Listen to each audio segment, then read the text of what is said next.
Have you ever been in a business coaching setting and looked around, and you look around at your fellow colleagues who are all there sincerely wanting to do their very best, and yet you can see as you look around and people present what they're wanting what they're wanting more of in their business. When you look around, you can see clearly what's stopping each person. Not that there's something wrong with them. You can just see. You can see what is going on inside that's stopping them, that's in putting themselves in their own way. And you can see the frustration too. You can see the aggravation, like how come I'm putting so much effort, time, energy, and money into being better at what, not what I do, but being better at my business, and and going to even higher heights of success. And yet we always get to a certain point where we are stopping ourselves. It's part of the human progression of how we grow as a person, right? You have to have a place where you're stopped in order to go to the next place in yourself. And it's the aggravation and the frustration and, oh, come on. Like, really, I have to go through this again?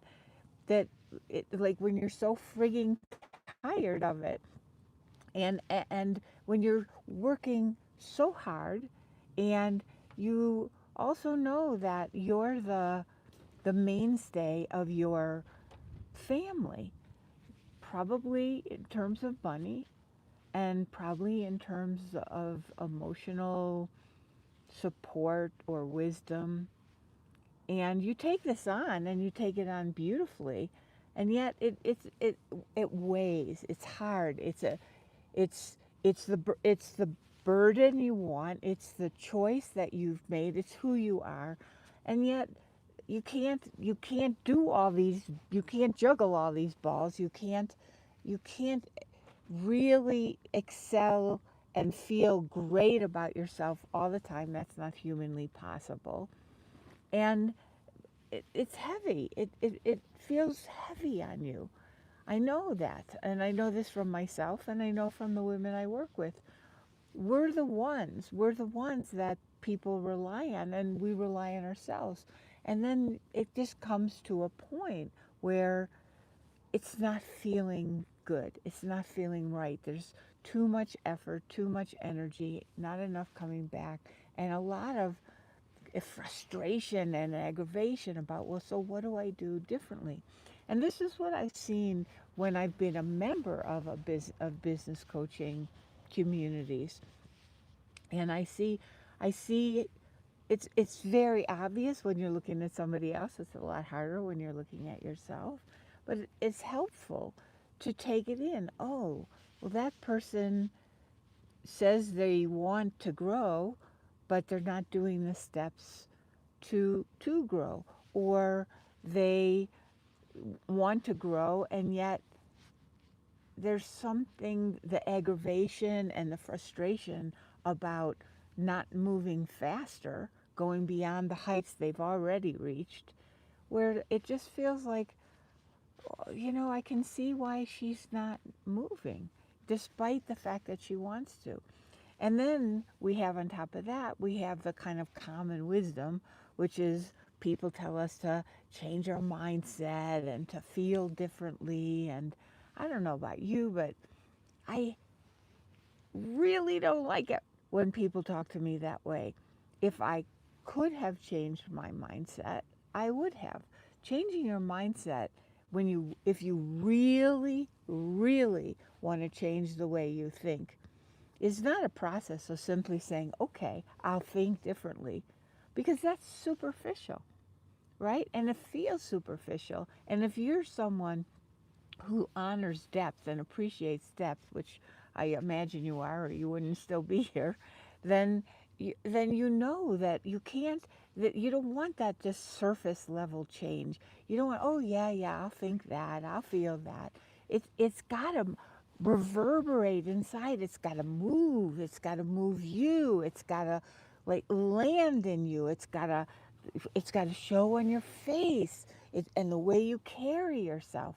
These things are important. These things are real. The rest is just garbage. It's just fluff.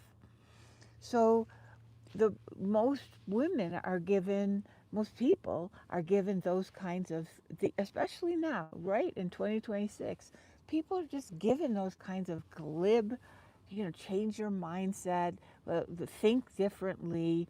It, it, it's part of what stops people from being able to change because, for one, and I'll just mention one here, it doesn't work with the human resistance to change. For example, you may be doing things that you're doing because that's who you are.